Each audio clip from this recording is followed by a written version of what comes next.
Hi friends, welcome back to our channel. మనం భోజనాలకు వెళ్ళినప్పుడు హోటల్ వాళ్ళు పొడి పొడిగా బెండకాయ ఫ్రై పెడతారు కదండి. అలాగే మనం ఇంట్లో కూడా చేసుకోవచ్చండి పొడి పొడిగా. అది కూడా సింపుల్గా 5 మినిట్స్లో అయిపోతుంది. ఇది రసం సాంబార్లోకి సైడ్ డిష్గా చాలా బాగుంటుందండి. చాలా పొడి పొడిగా వస్తుందండి. అసలైతే ఒట్టి కూర తినేస్తారండి ఇలా కానీ చేశారంటే. ఇప్పుడైతే ఈ సింపుల్గా బెండకాయ ఫ్రైని ఎలా ప్రిపేర్ చేసుకోవాలో చూసేద్దాం. అంతకన్నా ముందు మన ఛానల్ని ఎవరైనా ఫస్ట్ టైం చూస్తున్నట్లయితే ప్లీజ్ సబ్స్క్రైబ్ చేసుకోవటం మాత్రం మర్చిపోకండి. ఈ కర్రీ కోసం లేత బెండకాయలు తీసుకోవాలండి. మనం తొడెము విరిచామంటే టక్కన విరిగిపోవాలి. అది వంగిందంటే ముదురు బెండకాయని లెక్కండి. అలా కాకుండా లేత బెండకాయలని తీసుకొని ఇలా ముక్కలుగా కట్ చేసుకోవాలి.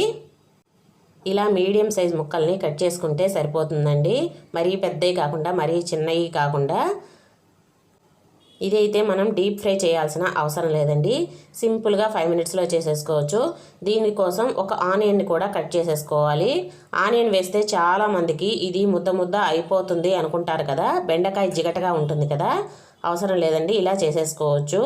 ఒక నాన్ స్టిక్ పాన్లో కొద్దిగా ఆయిల్ వేసి వేరుశనగ పప్పుని ఫ్రై చేసేసి పక్కన పెట్టేసుకోవాలండి. ముందు కావాలంటే కొద్దిగా జీడిపప్పు కూడా ఫ్రై చేసుకోవచ్చండి. ఇవి మనకి ఈ ఫ్రైలో తినేటప్పుడు మధ్య మధ్యలో తగులుతూ చాలా బాగుంటాయండి క్రిస్పీగా.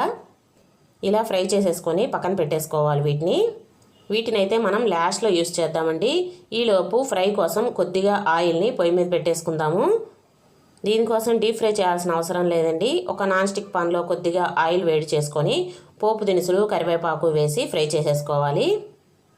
నార్మల్గా బెండకాయ ఫ్రై అంటే చాలామందికి జిగట అనిపిస్తుందండి. బెండకాయలు కొద్దిగా జిగురుగా ఉంటాయి కదా, అందువల్ల దానికోసం చాలామంది శనగపిండి, పెరుగు ఇలాంటివన్నీ యూస్ చేస్తారు పొడి పొడిగా రావడానికి. అవేమి యూస్ చేయకుండా అచ్చంగా మనం చేసేసుకోవచ్చండి. ఈ పోపు దినుసులు కొద్దిగా వేగిన తర్వాత కట్ చేసుకున్న ఉల్లిపాయలు కూడా వేసి ఒక్కసారి ఫ్రై చేసుకుందాము. ఉల్లిపాయలు కొద్దిగా 2 నిమిషాలు వేగితే సరిపోతుందండి. ఉల్లిపాయ బెండకాయ ఒకేసారి వేసి మనం ఫ్రై చేసామంటే కొద్దిగా జిగట అనేది వస్తుందండి. అలా కాకుండా ముందుగా ఇలా ఆనియన్స్ని ఫ్రై చేసుకోవాలి. తరువాత కట్ చేసుకున్న బెండకాయలను కూడా వేసి ఒక్కసారి కలిపేసుకోవాలండి. ఇలా బెండకాయలు కూడా వేసిన తర్వాత మంటను సిమ్లో ఉంచుకొని మూత పెట్టకుండా వీటిని ఫ్రై చేసుకోవాలి. మూత పెట్టామనుకోండి ఆవిరి చిటుకులు పడి మనకి కూర అనేది పొడి పొడిగా రాదండి.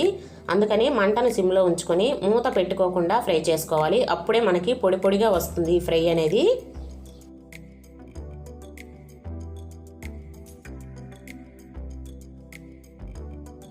ఇలా ఒక 2-3 మినిట్స్ ఫ్రై చేసుకుంటే సరిపోతుందండి. మనకి బెండకాయ అనేది తొందరగా ఫ్రై అయిపోతుంది.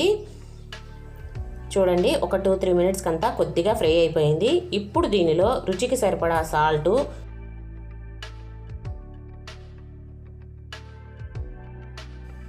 కొద్దిగా పసుపు,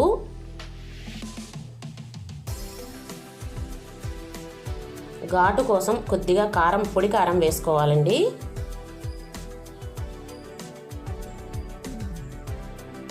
ఇందులోనే కొద్దిగా గరం మసాలా పొడి కూడా వేసేసుకోవాలి. అప్పుడే మనకి మంచి స్మెల్ వస్తుంది. ఇవి వేసుకొని కలుపుకొని ఒక 2-3 మినిట్స్ మళ్ళీ ఇలా ఫ్రై చేసుకోవాలి.